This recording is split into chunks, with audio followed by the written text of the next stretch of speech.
Well, good evening, everyone. Great to see you here. Thank you, sir. I love that time of worship. So well, so good, so well led. Thank you so much for that. I enjoyed the bread and the juice as well. That was really nice. It's just a taster of afterwards. It's great. Turn your Bibles to Acts chapter 2. This is familiar territory. Verse 42 we're going to be in. Just put your finger in there and we'll be there in a moment. Matthew, Mark, Luke, John, Acts. Acts chapter 2.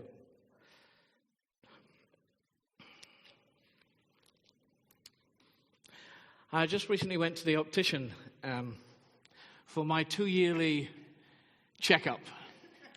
Do you know what? They're incredibly intrusive opticians, aren't they? I mean, talk about invade your personal space.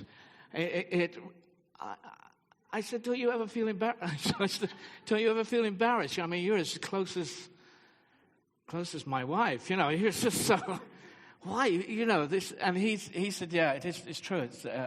It is an incredible invasion of somebody's space, and he's checking it. And he said, anyway, how are you doing? And I said, I'm doing fine. I've been fine, okay, no problem. Eyes are okay, and so forth. So he does all his tests, and then he turns around and he says, no, you're not okay. No, it's not a big deal. You know, it's not a big deal. It's just there's lost a little bit of clarity in the vision, and which I never noticed whatsoever. And so all tonight is, before we get praying, is just to fine-tune the vision a little bit. Just a couple of things here that you already know, I'm going to remind you of, and then we're going to get praying. All right, so that's where we are for this evening. One of the churches that Des and I visited on when I was on sabbatical in 2012 was Bill Hybels' church in Chicago, Willow Creek. And he's the leader of that church. And when he was at theological college, he attended a seminar which was classified as a required Bible class. So he suspected that his main challenge would be to stay awake. And as the professor finished his talk, he closed his notes, stepped out from behind the lectern, and then he bared his soul. And he said, and these are the words, students, there was once a community of believers who were so totally devoted to God that their life together was charged with the Spirit's power. And in that band of Christ followers, believers took off their masks, shared their lives together. They laughed and cried, prayed and sang.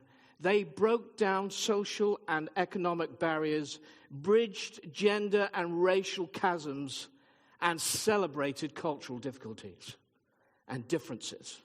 Actually, it's differences, not difficulties. They celebrated cultural differences. And it says, and the Lord added daily to their number. So let's turn to Acts 2:47, because this is what got him going. And this is, my friends, this is what we call the local church. This is it. And from that moment on, this is what Bill Hybels was about.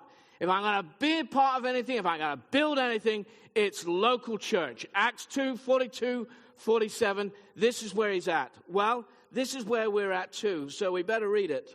42-47. They devoted themselves to the apostles' teaching and to the fellowship, to the breaking of bread and to prayer.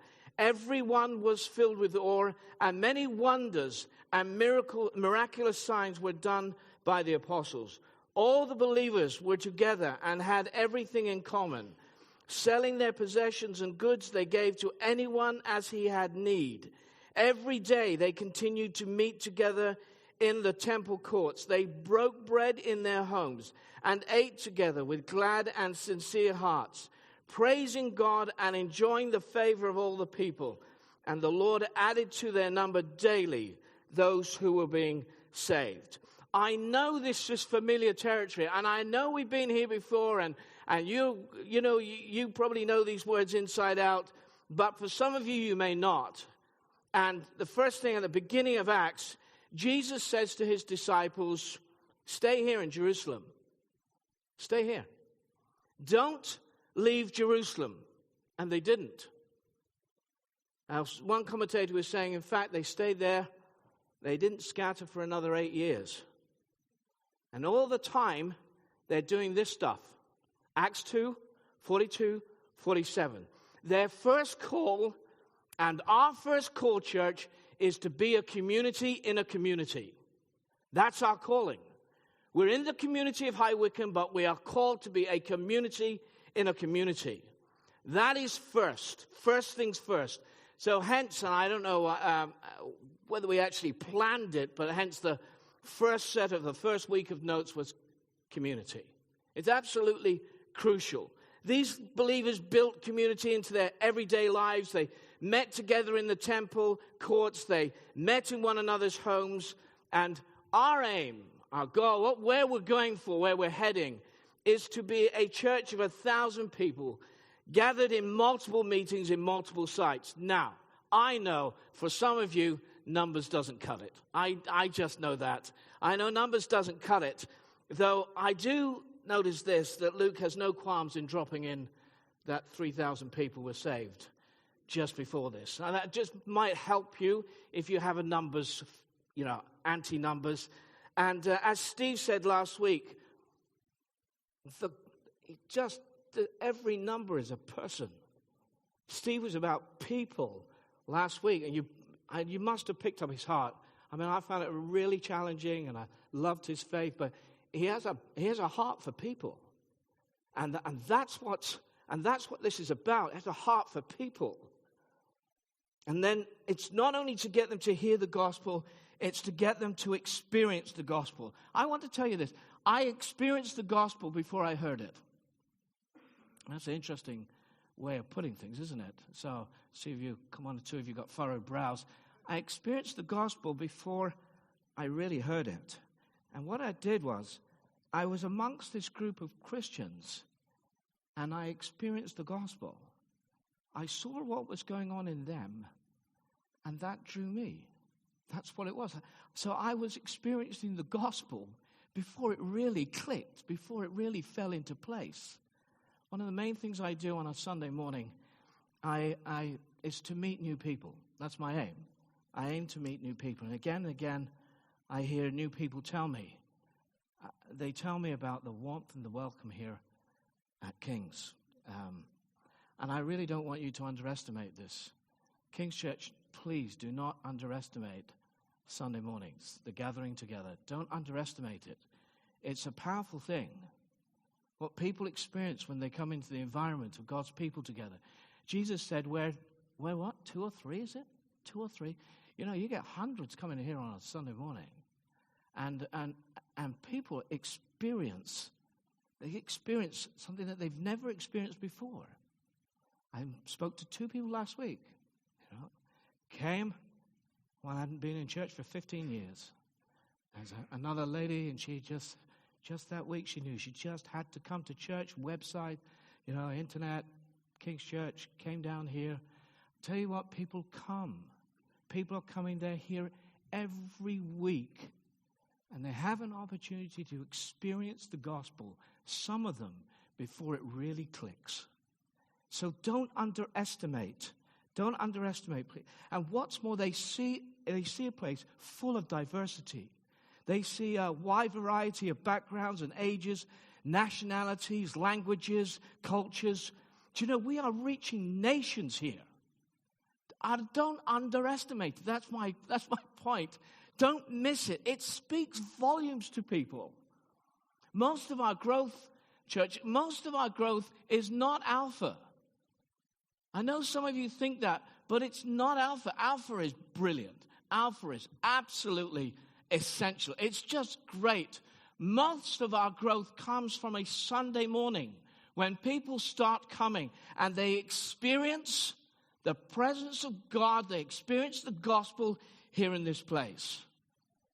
The gathered people of God. Ever since the first married argument in Genesis chapter 3. Strange it's marriage, isn't it? We have a world that's full of broken and fractured relationships, community's always been at the heart of God. God's way of advancing his kingdom is through connection and community.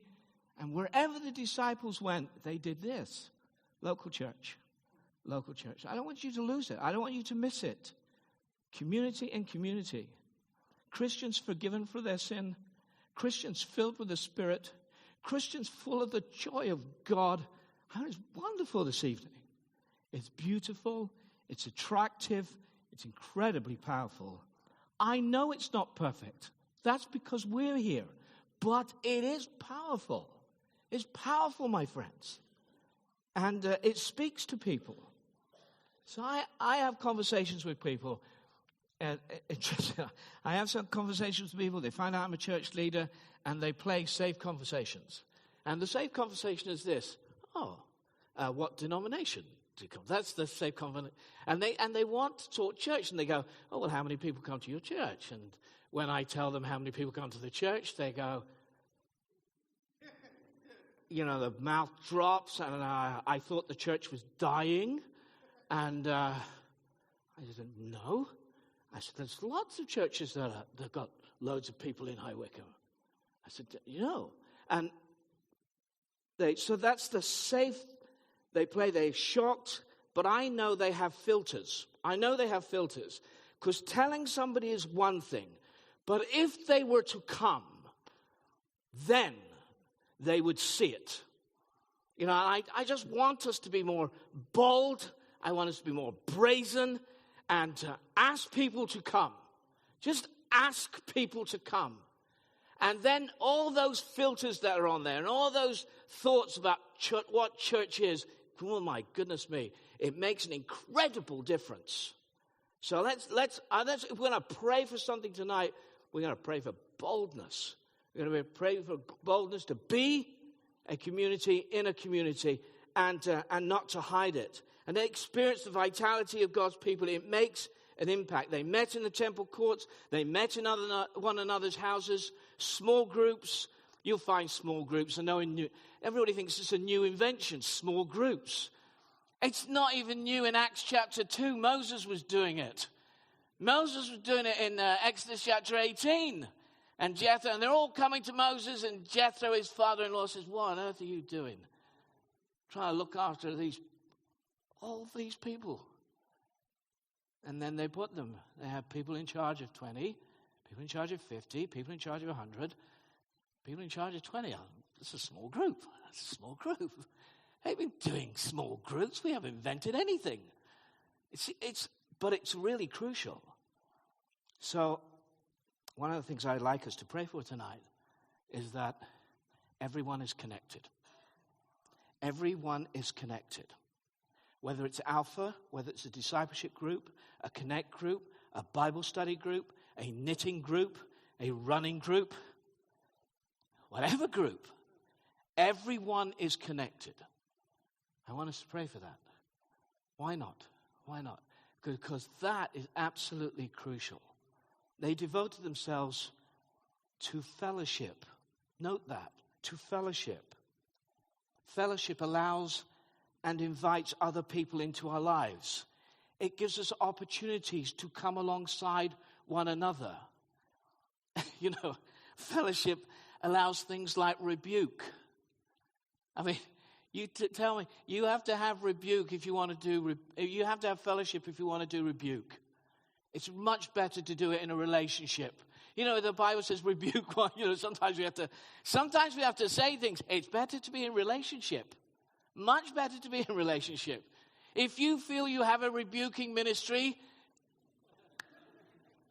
bless you. Take it somewhere else. We only rebuke one another in love. We do this. We do these things out of fellowship and relationship. It's crucial. We live in a culture where the interests and desires of the individual they take precedent even over family, let alone community. There's no way that you and I will grow spiritually apart from deep involvement in the community of other believers. No way. Just won't happen. You can pray all you like, but you were designed to be in community with one another. It's absolutely key. And if you're not, I'm just encouraging you, my friends, please do that. When the next small groups comes out, you make sure you're in. Get in. Get it. Because it's absolutely crucial for you.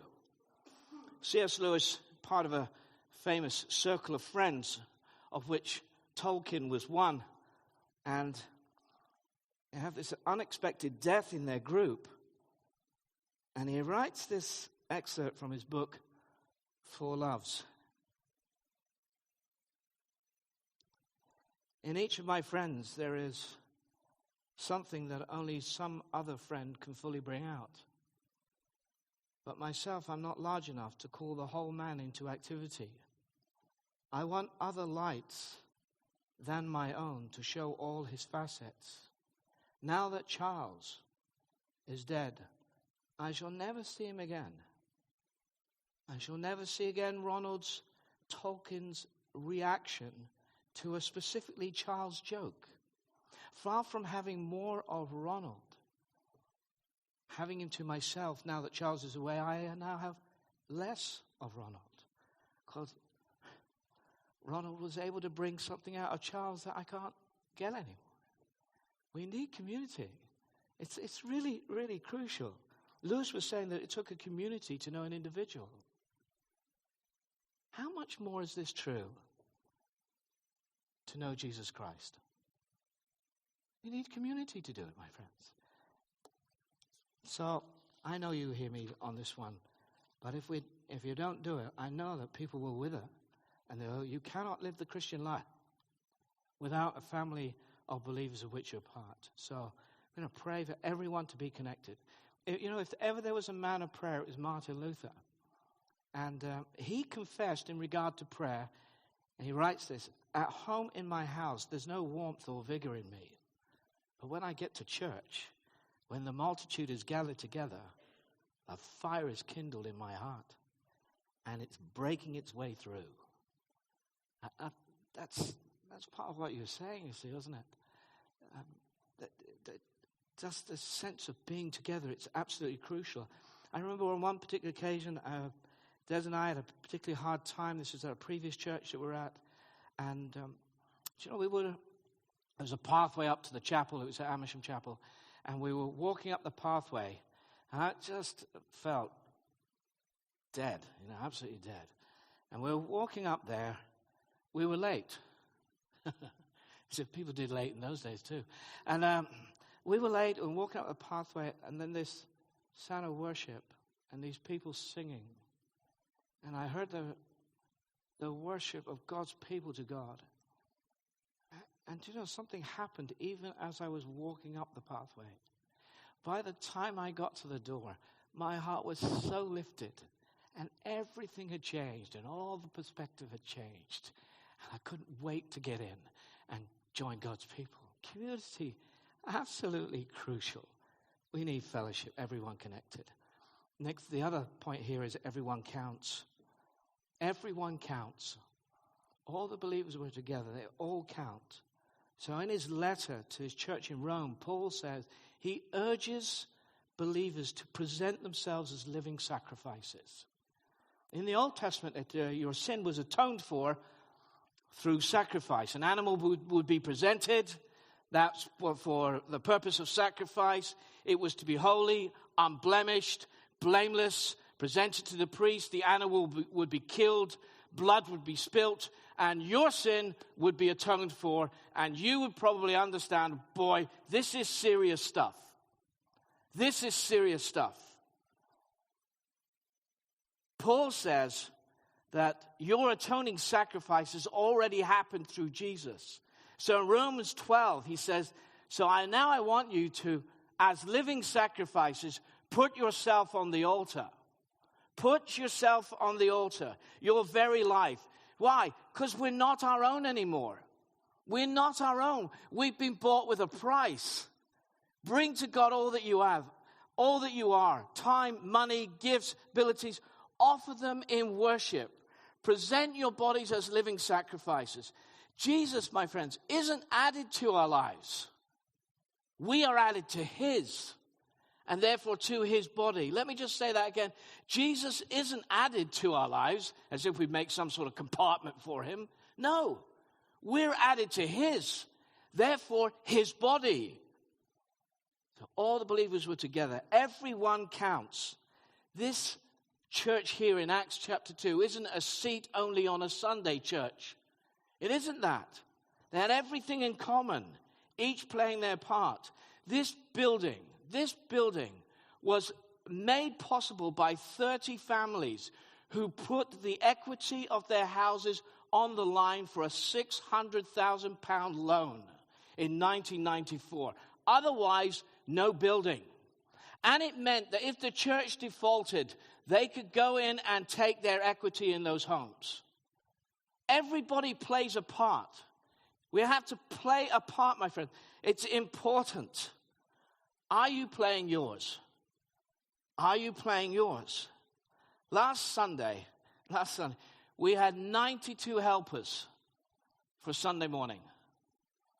Every one of them needed. And probably more. It took 92 people just for Sunday, just to put on Sunday and all that goes into Sunday, the children's work, the creation, all the rest of it. 92 people. That's a lot of people, you know. That's a lot of people, my friends. I tell you, you cannot do this without serving like this. I mean, this church has got a huge history in serving. I came to this church in the late 80s. I remember coming to the first meeting there, and I was just astonished. You know, they got up at such a time that they set the school out and put the PA equipment out and got all the children's work out and everything. They did this for years. How did they just served. And at the time when I joined, the church had just gone through a bit of a crunch time.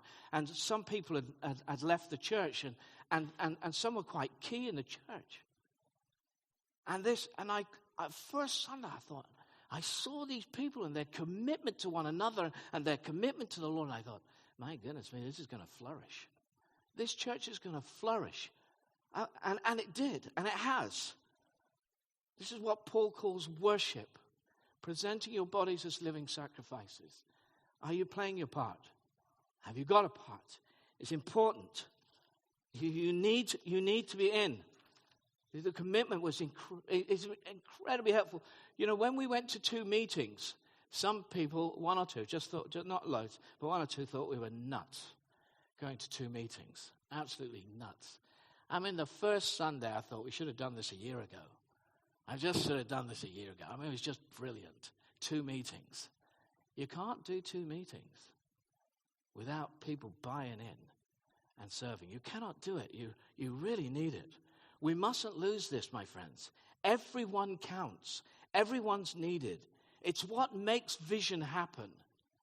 You need to understand you're a part of a body. And every part has to play its part. Otherwise, you're missing out, and Jesus is missing out too. Use your gifts and abilities for the benefit of others. I'm just going to move on very quickly here. We need this. I tell you, we need this all the more. Because, my friends, this mission of this church is about people. And this church went out. It may have stayed there for 8 years, but it had people coming to it all the time, and it went out. And that's where we're going. We're going out. Transforming ordinary people into passionate followers of Jesus. And this mission is people. And that's why we need to go multi-site. We need to get on board with this. We need to go multi-site, my friends. We need to be out. What do we do? Why are we doing that? Because you need to go where the people are. We have people now. The majority of people are within two miles of this church. Many people walk here now. I know quite a few of you drove, but I'm telling you, the bulk of the people, for when we came, it was just a handful. The bulk of the people that come to King's Church walk. It's just the way it is. So we want to go. That's why we want to go multi-site. We want to be where the people are. I'm not going to go into all the multi-site stuff because I want us to pray. And we can only do this, if everyone plays their part. And the multi-site, gives people opportunities. They can be in big and they can be in small. Leaders tend to want big churches. People tend to want them smaller. People want community. People want connection. Multi-site gives you both. Gives you both.